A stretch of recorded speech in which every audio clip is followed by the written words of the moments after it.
Bonsoir.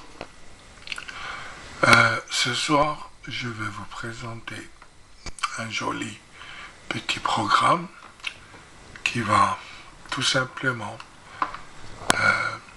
nous donner, changer l'état d'une sortie, c'est-à-dire allumer une LED, déclencher un relais, déclencher un moteur, toutes sortes il y a toutes sortes de possibilités. Ce que je vous montre là, c'est le programme proprement dit. Voilà, en Arduino. Ça c'est le processeur, c'est le Arduino Nano. Là, maintenant à droite, là, il est en jaune, c'est le détecteur de seuil avec un flip-flop.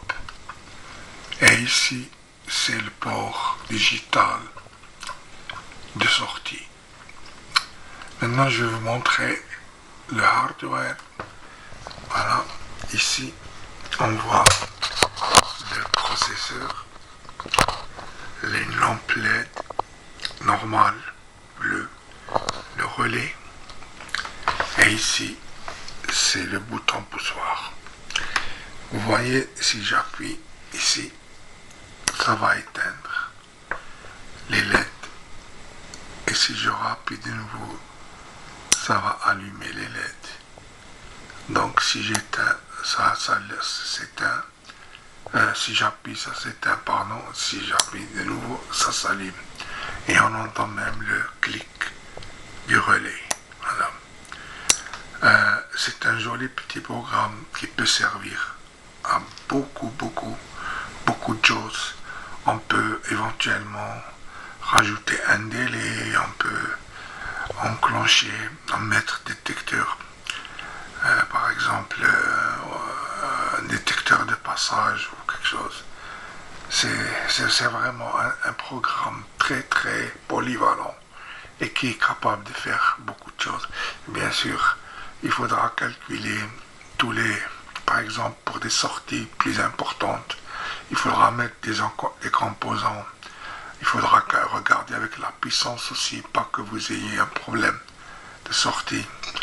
En fonction du courant demandé, vous pouvez calculer les composants, les charges, et ainsi de suite. Mais des moteurs, les détecteurs, c'est simple.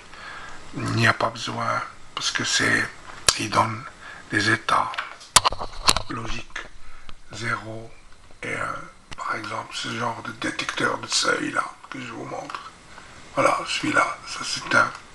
Lui, par exemple, il va nous donner juste, quand on appuie, il va transmettre l'information au flip-flop. Le flip-flop, tout le monde connaît. Je ne vais pas faire un cours de théorie digitale. Tout le monde connaît le flip-flop. Et ici, on va sortir sur une sortie digitale. En l'occurrence, ici, c'est la 13. Mais vous pouvez prendre la 12, la 11 ou la 10. Peu importe. C'est à vous de voir. Et puis ici, ça c'est le programme proprement dit. Maintenant, je vais vous montrer le programme en programme Arduino, c'est-à-dire en code, en ligne de code. Il va transcrire tous les codes, voilà, pour la programmation. Ici, je vais agrandir la fenêtre. Ici, vous voyez le programme de l'Arduino qui a été maintenant transcrit par le logiciel lui-même. Donc, il n'y a aucun problème pour avoir. Il faut juste entrer les composants. Ici, vous avez une grande palette, grand choix de composants. C'est vraiment énorme. Je dis bien énorme. C'est un logiciel qui porte le nom de Arduino que vous pouvez trouver sur Internet et moyennant une licence, parce qu'il faut une licence annuelle. Vous devez payer quelque chose pour avoir une licence annuelle. C'est normal, c'est les droits. Vous pouvez acheter la licence et puis vous avez libre accès pendant une année. Voilà. Je vous remercie. Au revoir.